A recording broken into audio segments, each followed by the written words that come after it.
Malabar golden diamonds ഞാൻ സ്ത്രീയിലേക്ക് എല്ലാവർക്കും വീണ്ടും സ്വാഗതം. Welcome back. നമ്മൾ അടുത്ത റൗണ്ടിലേക്ക് കിടക്കുകയാണ്. അടുത്ത റൗണ്ടാണ് മുഖാമുഖം. ഇന്ന് നമ്മുടെ മുഖാമുഖത്തിന് വരുന്നത് ജെനിയാണ്. ജെനി, അപ്പോൾ എങ്ങനെയായിരുന്നു അത് ചെയ്തൊരു എക്സ്പീരിയൻസ്? എനിക്ക് ആ റസൂൽ പൂക്കുട്ടി എന്ന് പറയുന്നത് ഭയങ്കര കൂളായ ഒരാളായിരുന്നു. അതായത് നമ്മൾ ഓസ്കാർ കിട്ടിയ ഒരാളെ ഇന്റർവ്യൂ ചെയ്യുന്നുള്ള അത്തരത്തിലുള്ള യാതൊരു ജാടയും ഇല്ലായിരുന്നില്ല. ഓക്കെ, അപ്പോൾ ഒരു ഓസ്കാർ വിന്നിങ് ഒരാളെ ഇൻ്റർവ്യൂ ചെയ്ത ഒരു ലഹരിയിലാണ് ജെനി ഇപ്പോൾ ഇരിക്കുന്നത്. അപ്പോൾ നമുക്കൊരു കാര്യം ചെയ്യാം, മുഖാമുഖം കണ്ടിട്ട് തിരിച്ചു വരാം. അപ്പോൾ മുഖാമുഖം.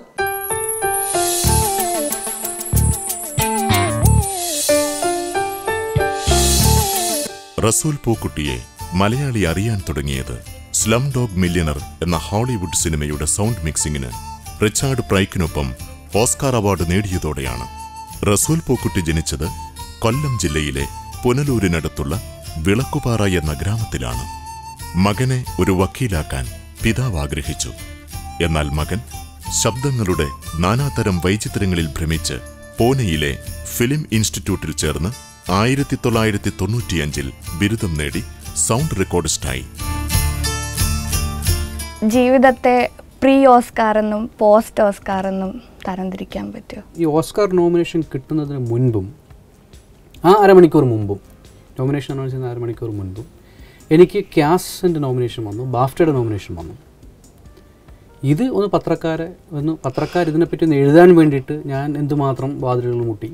അവസാനം ഞാൻ ഈ ഓസ്കാർ നോമിനേഷൻ വരുന്നതിന് അരമണിക്കൂർ മുമ്പ് ഞങ്ങൾ ഈ സ്ലം ഡോഗ് മില്യണറിൻ്റെ പ്രീമിയറിന് പോകുമ്പോൾ ഞാൻ റഹ്മാനുമായിട്ട് ഫോണിൽ സംസാരിക്കുകയാണ്. റഹ്മാനോട് അപ്പോൾ ഞാൻ പറയുകയുണ്ടായി, റഹ്മാനിൻ്റെ ഇൻ്റർവ്യൂവിൽ സംസാരിക്കും ഇതിനെ പറ്റിയിട്ട്, ഇതിൻ്റെ ഒരു ഗ്രാവിറ്റിയെ പറ്റിയിട്ട്, ഇതിൻ്റെ എന്താണ് ഈ ക്യാസ് അവാർഡ് അല്ലെങ്കിൽ ബാഫ്റ്റയ്ക്ക് ഒരു ടെക്നിക്കൽ അവാർഡ് നോമിനേഷൻ കിട്ടുമെന്ന് പറഞ്ഞാൽ 80 വർഷത്തെ ഇന്ത്യൻ സിനിമയുടെ ചരിത്രത്തിൽ, ഏഷ്യൻ സിനിമയുടെ ചരിത്രത്തിൽ ഉണ്ടായിട്ടില്ല. അപ്പം അത് അതിനെപ്പറ്റി സംസാരിക്കുവാനോ അത് ജനമധ്യത്തിലേക്ക് കൊണ്ടുവരുവാനോ ഇവിടുത്തെ മാധ്യമങ്ങൾ യാതൊരു തരത്തിലുള്ള താല്പര്യവും കാണിച്ചില്ല. അത് പിന്നണിയിൽ പ്രവർത്തിക്കുന്ന ആൾക്കാർക്ക് അങ്ങനെയാണ് അവർ ഞങ്ങൾ നെഗ്ലക്റ്റ് ചെയ്യപ്പെട്ടു പോകുന്നത്. പക്ഷേ ഓസ്കാർ നോമിനേഷൻ വന്ന അന്ന് മുതൽ ഇന്ന് വരെ ഞാൻ താഴെ നിന്നിട്ടില്ല. ബാലചന്ദ്ര മേനോന് സിനിമയിൽ അഭിനയിക്കാൻ വേണ്ടി കത്ത് എഴുതിയിട്ടുണ്ട്, അയച്ചിട്ടുണ്ടെന്നൊക്കെ കേട്ടിട്ടുണ്ട്. പിന്നെ ഓസ്കാർ കിട്ടിയതിന് ശേഷമാണ് അഭിനയമോഹം ഫാദേഴ്സ് ഡേ എന്ന് പറയുന്ന ചിത്രത്തിലൂടെ സാധ്യമാകുന്നത്. ഞാൻ ഫാദേഴ്സ് ഡേ ഞാൻ ആക്ച്വലി അഭിനയിക്കായിരുന്നില്ല, I was just doing a guest appearance. അഭിനയിക്കാനുള്ള മോഹം ഒരുപാടുണ്ടായിരുന്നു.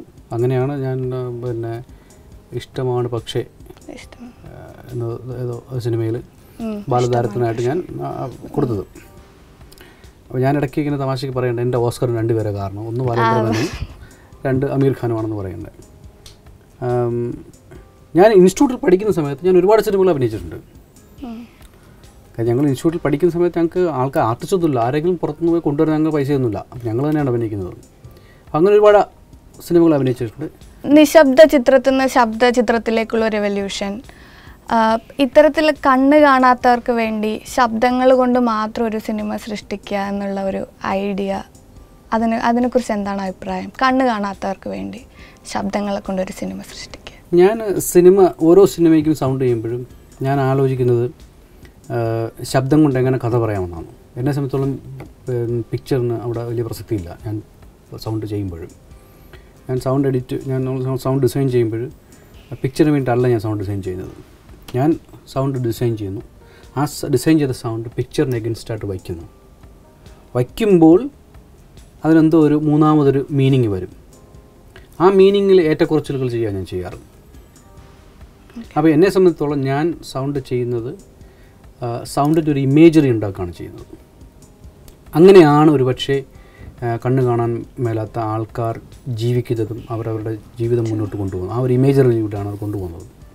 അതിന് ഉദാഹരണം പറയാം. പഴശ്ശിരാജ കണ്ടപ്പോൾ ഇങ്ങനെ കണ്ണ് കാണാൻ മേലാത്തൊരു സുഹൃത്ത് വിളിച്ചിട്ട് പറഞ്ഞു, ഞാൻ സിനിമ കണ്ടു എന്ന് പറഞ്ഞു. അപ്പോൾ എനിക്ക് ഭയങ്കര ആശ്ചര്യം തോന്നി. അവർ ചോദിച്ചു, കണ്ടു എന്ന് പറഞ്ഞാൽ?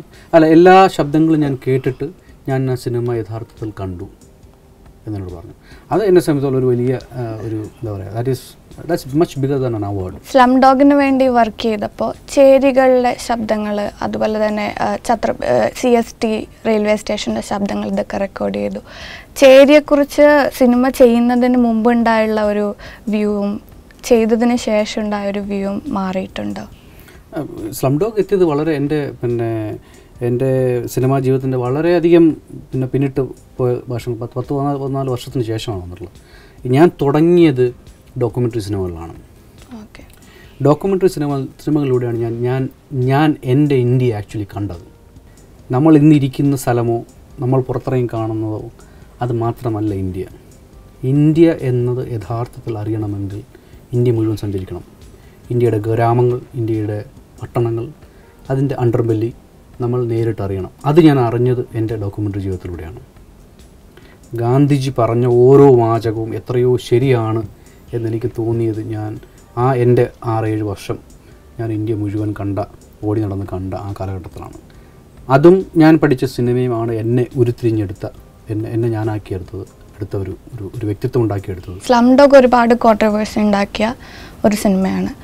അതുപോലെ തന്നെയാണ് ഓസ്കാറിൻ്റെ സമയത്ത് I belong to a country which gave the word Om to the world എന്ന് പറയുന്ന ഒരു അതും ഒരുപാട് കോൺട്രവേഴ്സി ഉണ്ടാക്കിയിട്ടുണ്ടോ എന്ന് പറഞ്ഞാൽ ഓം എന്ന് പറയുന്നത് ഒരു സവർണ ഹിന്ദു സിംബലാണെന്നും ഒരു ഇസ്ലാമൈസേഷൻ, ഒരു പാൻ ഇസ്ലാമൈസേഷൻ നടന്നുകൊണ്ടിരിക്കുന്ന ഒരു സമയത്ത് ഇസ്ലാമിൻ്റെ ശബ്ദമാണോ അല്ലെങ്കിൽ ഇന്ത്യയുടെ ശരിക്കുള്ള യഥാർത്ഥ ഇന്ത്യയുടെ ശബ്ദമാണോ ഓം എന്നുള്ള ഒരു സംശയം.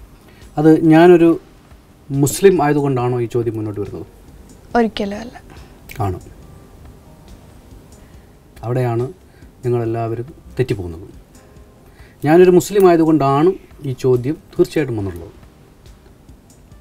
തീർച്ചയായിട്ടും എന്നെ ആൾക്കാർ ഒറ്റപ്പെടുത്തിയിട്ടുണ്ട്.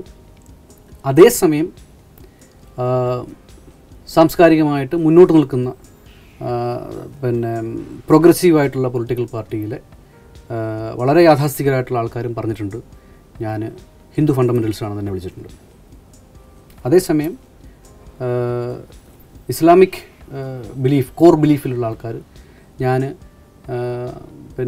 മതത്തിനെതിരായിട്ടുള്ള വാചകം പറഞ്ഞു എന്നും പറഞ്ഞിട്ടുണ്ട്. ഈ രണ്ട് സംഭവങ്ങളും എനിക്ക് നേരിടേണ്ടി വന്നിട്ടുണ്ട്. അതേസമയം ഭൂരിഭാഗം ജനങ്ങളും, ഇന്ത്യയിൽ അങ്ങോളങ്ങോളമുള്ള ഭൂരിഭാഗം ജനങ്ങൾ, എസ്പെഷ്യലി പ്രോഗ്രസീവ് ആയിട്ടുള്ള മലയാളികൾ എന്നെ കൊട്ടിഘോഷിക്കുകയുണ്ടായി. അപ്പോൾ എനിക്ക് തോന്നിയൊരു കാര്യം, ഇത് ഞാൻ ഒരു മുസ്ലിം ആയതുകൊണ്ടാണോ ഇത് പറയേണ്ടി വന്നത്, അല്ല ഇത് ഞാൻ നേരിടേണ്ടി വന്നത്, ഞാൻ പലതവണ ചിന്തിച്ചിട്ടുണ്ട്. തീർച്ചയായിട്ടും അങ്ങനെയാണെന്നാണ് എൻ്റെ ഒരു വിശ്വാസം. ഇഷ്ടപ്പെട്ട ശബ്ദം എന്താണ്? വെള്ളത്തിൻ്റെ ശബ്ദമാണ് എന്നെ സംബന്ധിച്ചുള്ള ഏറ്റവും ഇഷ്ടപ്പെട്ട ശബ്ദം. അത് പലതരത്തിലുള്ള ശബ്ദങ്ങളാണ്. മഴയുണ്ട്, റിവറുണ്ട്, സ്ട്രീംസ് ഉണ്ട്. പലപ്പോഴും പല സിനിമയിലും ഞാൻ എൻ്റെ ഒരു മെറ്റഫറായിട്ട് ഇതിങ്ങനെ ഉപയോഗിക്കാറുണ്ട്. കേരളത്തിൻ്റെ ശബ്ദം എന്താണ്? ഞാൻ ഒരുപാട് തവണ ഇങ്ങനെ പല ആൾക്കാരും എന്നോട്, ഞാൻ ഈ സിനിമയിൽ വർക്ക് ചെയ്യുമ്പോൾ ഒരുപാട് ഇതുപോലെ ചോദ്യങ്ങൾ ചോദിക്കുന്നു. കേരളത്തിൻ്റെ ശബ്ദം എന്താണ്, തനതായ ശബ്ദം എന്ന് വെച്ചാൽ എനിക്കറിയില്ല. ഒരുപാട് ശബ്ദങ്ങളുണ്ട്. അത്രത്ത് കൃത്യമായ ഒരു ഉത്തരം പറയാൻ പറ്റാത്ത ശബ്ദമാണ്. പക്ഷെ ചെണ്ട കേരളത്തിൽ മാത്രം കേൾക്കുന്ന ശബ്ദമാണ്. സിനിമയിലെ സ്ത്രീകളെ കുറിച്ചാണ്. സിനിമ സ്ക്രീനിലെ സ്ത്രീകൾ, പശ്ചാത്തലത്ത് പ്രവർത്തിക്കുന്ന സ്ത്രീകൾ, സിനിമ സ്ത്രീകളോട് നീതി കാട്ടുന്നു അല്ലെങ്കിൽ കാട്ടിയിട്ടുണ്ട് എന്ന് തോന്നിയിട്ടുണ്ട്? ഏത് കലാശാഖയാണ് സ്ത്രീകളോട് നീതി കാണിച്ചിട്ടുള്ളത്? സാഹിത്യമെടുക്കാം. നമ്മൾ എത്രത്തോളം ഇവിടുത്തെ നമ്മുടെ സ്ത്രീകളെ, എഴുതുന്ന സ്ത്രീകളെ നമ്മൾ സെലിബ്രേറ്റ് ചെയ്യുന്നുണ്ട്. പെയിൻറ്റിങ്, എത്ര വിമൻ പെയിൻറ്റേഴ്സിനെ ഞങ്ങൾക്കറിയാം, എത്ര വിമൻ ആർക്കിടെക്ട്സിനെ ഞങ്ങൾക്കറിയാം, എത്ര വിമൻ സ്കൾപ്റ്റേഴ്സിനെ ഞങ്ങൾക്കറിയാം. അത് സിനിമയുടെ മാത്രം പ്രശ്നമല്ല, ഇതെല്ലായിടത്തും ഉണ്ട്. ഇത് നമ്മുടെ സോഷ്യൽ ഓർഡറിൻ്റെ പ്രശ്നമാണ്. പിന്നെ ഒരു കൊമേഴ്ഷ്യൽ സിനിമയുടെ ഇഡിയം തന്നെ സ്ത്രീയെ ഒരു വിൽപ്പന ചരക്കായിട്ട് കാണിക്കുക എന്നുള്ളതാണ്. കാര്യം അത് കാണാൻ ആൾക്കാർ വരുന്നു എന്നുള്ളതുകൊണ്ടാണ്. എന്നാൽ ഇന്ത്യൻ സിനിമ, അവരുടെ കൗണ്ടർ പാർട്ടായ ഒരു അമേരിക്കൻ സിനിമ, സ്ത്രീകളുടെയും അവരുടെ ശരീരത്തെയും അവരുടെ ഇമേജിനെയും വച്ച് എത്രമാത്രം കൊമേഴ്ഷ്യലായിട്ട് എക്സ്പ്ലോയിറ്റ് ചെയ്തിട്ടുണ്ടോ അത്രയും ഇന്ത്യൻ സിനിമ എക്സ്പ്ലോയിറ്റ് ചെയ്തിട്ടില്ല എന്ന് എനിക്ക് തീർച്ചയായിട്ടും പറയാൻ പറ്റും.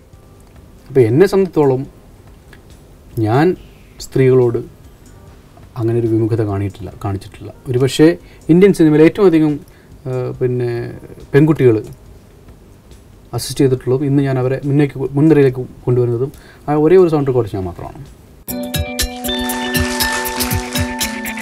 Jeni was nice. ഇൻ്റർവ്യൂവിൻ്റെ പ്രസക്ത ഭാഗങ്ങളാണെന്ന് എനിക്കറിയാം. അദ്ദേഹത്തിൻ്റെ ബുക്കിനെ കുറിച്ച് ചോദിച്ചിരുന്നോ? ഇല്ല, ചോദിച്ചിരുന്നില്ല. ഏറ്റവും എനിക്ക് ഇഷ്ടപ്പെട്ട ചോദ്യം കേരളത്തിൻ്റെ ശബ്ദവും ഇഷ്ടപ്പെട്ട ശബ്ദവും എന്താണെന്നുള്ളതാണ്. It's really nice. ഞാനല്ല വിധികർത്താക്കൾ, അതുകൊണ്ട് ഞാൻ ജഡ്ജസിനെ വിടുകയാണ്. ജേക്കബ് സർ, എന്ത് തോന്നുന്നു ഇൻ്റർവ്യൂ കണ്ടിട്ട്? വളരെ നല്ലൊരു ഇൻ്റർവ്യൂ ആയിട്ടാണ് എനിക്ക് അനുഭവപ്പെട്ടത്. പോരെങ്കിൽ ഇൻ്റർവ്യൂ ചെയ്ത രണ്ടുപേരെ ഇരുന്ന രീതി, ഒരു പരസ്പരം നോക്കിയ രീതി, ഒരു ആരാധനാ സ്വഭാവമില്ലാതെയാണ് ചോദ്യം ചോദിച്ചത്. അത് ഇൻ്റർവ്യൂവർക്ക് വേണ്ട ഒരു വലിയ ക്വാളിറ്റിയാണ്.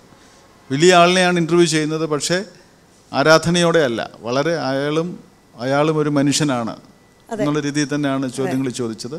വളരെ അസുഖകരമായ ചോദ്യങ്ങളും ചോദിച്ചു, യാതൊരു സങ്കോചവുമില്ലാതെ ചോദിച്ചു.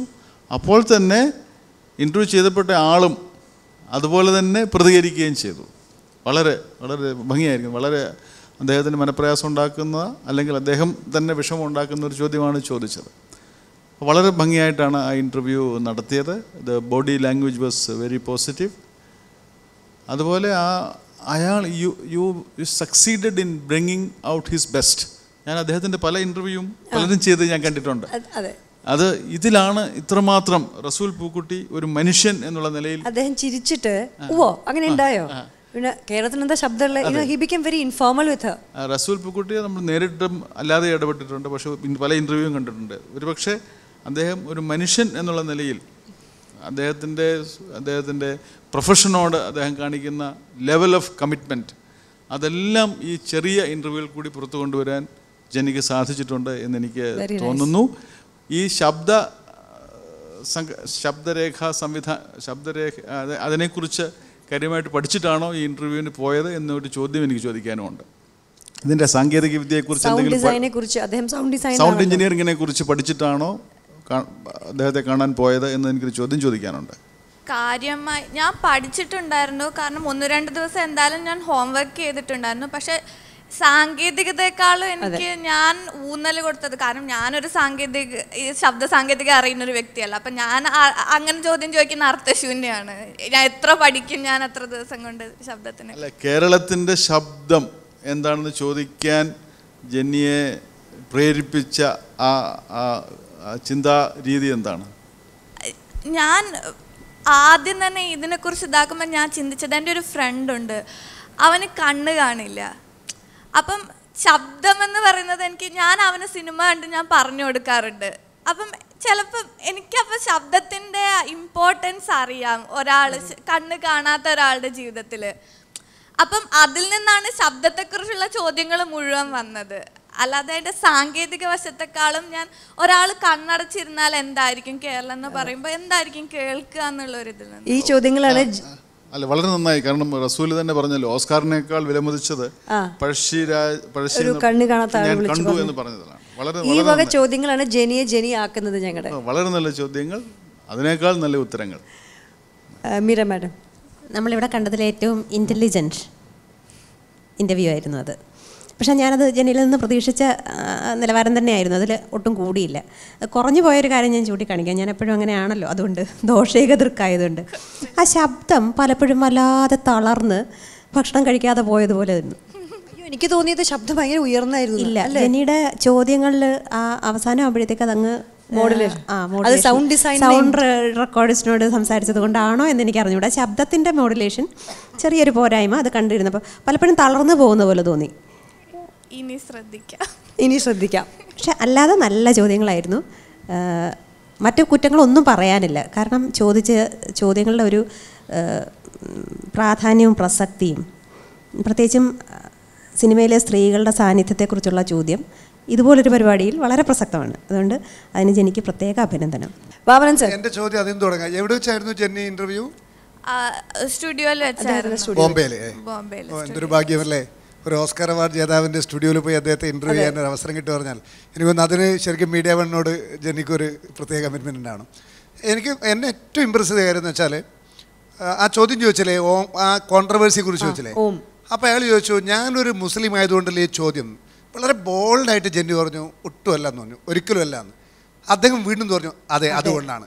അവിടെ അങ്ങനെ ഒരു സെലിബ്രിറ്റി തിരിച്ച് അങ്ങനെ ഒത്തുവരുമ്പം ഏതൊരാളെ ഒരു അല്പം ഒന്ന് ചുളി പോകും. You are very normal that time also. Your body language was outstanding that time also. നമ്മൾ ആരായാലും പെട്ടെന്ന് അയാൾ ഒരിക്കലല്ല ഒരു മുസ്ലിം ആയതുകൊണ്ട് മാത്രം എന്നോട് ചോദിച്ചെന്ന് പറയുമ്പോൾ നമ്മൾ ചിലപ്പോൾ പറഞ്ഞാൽ ഒരു ഷോക്കായി പോകും. സത്യം പറഞ്ഞാൽ അയാൾ പറഞ്ഞോടാ എനിക്ക് യോജിപ്പോയി.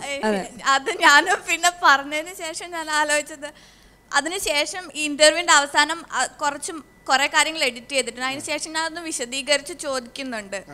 എന്താണ് ചിലപ്പോൾ നിങ്ങൾക്ക് ഇപ്പോൾ ഒരു അക്സെപ്റ്റൻസ് കിട്ടാൻ ഒരു ലിബറൽ മുസ്ലിം ആണെന്ന് കാണിക്കാൻ വേണ്ടി ചില സിമ്പിൾസ് നിങ്ങൾക്ക് ഉപയോഗിക്കേണ്ടി വരും. അപ്പം അതൊരു ഹിന്ദുവിന് ചിലപ്പം സെക്യുലർ ആണെന്ന് കാണിക്കാൻ അത് ഉപയോഗിക്കേണ്ട ആവശ്യമില്ല. അപ്പം ആ ചോദ്യം ഞാൻ കുറച്ച് വിശദീകരിച്ച് ചോദിച്ചിട്ടുണ്ടായിരുന്നു. അത് എനിക്ക് ഓർമ്മയുണ്ട്. ആ സഡൻ ആ ഒരു പെട്ടെന്നുണ്ടാവുന്ന ഒരു റിയാക്റ്റീവ് ആയിട്ടുള്ള ഒരു സ്റ്റേറ്റ്മെന്റിനെ ജെന്നി ഹാൻഡിൽ ചെയ്ത രീതി വെരി ഗുഡ്. അതാണല്ലോ ഒരു കൂൾ കമ്പോസ്ഡ് നേച്ചർ. അത് എല്ലാവരും പറഞ്ഞ പോലെ വളരെ ഒരു റസൂൽ പൂക്കുറ്റിയെ പോലുള്ളൊരു ഓസ്കാർ അവാർഡ് വിന്നറോട് ചോദിക്കേണ്ട ചോദ്യങ്ങൾ, അനാവശ്യമായ ഒരു ചോദ്യങ്ങളുമില്ല. അതുമാത്രമല്ല അദ്ദേഹം പറഞ്ഞ കാര്യം ബാഫ്റ്റയിലും ഇതിലൊക്കെ നോമിനേഷൻ കിട്ടിയിട്ട് എല്ലാ പത്രക്കാരോടും അങ്ങോട്ട് പോയിട്ട് ഒന്ന് കവർ ചെയ്യുമെന്ന് ചോദിക്കേണ്ട അവസ്ഥ. അതിനുശേഷം പറഞ്ഞിട്ടുണ്ട് ഓസ്കാർ കിട്ടിയ ശേഷം അദ്ദേഹത്തിന് പൂക്കൾ കൊടുത്ത, എവിടെ വായിച്ചാണ് പൂക്കൾ ഫ്ലവേഴ്സ് കൊടുത്ത അമിതാഭ് ബച്ചനും വിദ്യാബാലനും മാത്രമായിരുന്നു എന്ന് അന്ന് ഞാൻ ഇവിടെ വായിച്ചു കേട്ടിട്ടുണ്ട്. പിന്നെ ഇപ്പോഴാണ് സൗണ്ട് ഡിസൈൻ എന്ന് പറഞ്ഞാൽ എല്ലാവർക്കും ഇതൊരു വലിയ സംഭവമായിട്ട് മനസ്സിലാവുന്നത് post Oscar. And that first question also very good. Pre Oscar and post Oscar starting was perfect. അപ്പോൾ മാർക്കിടാ അല്ലേ?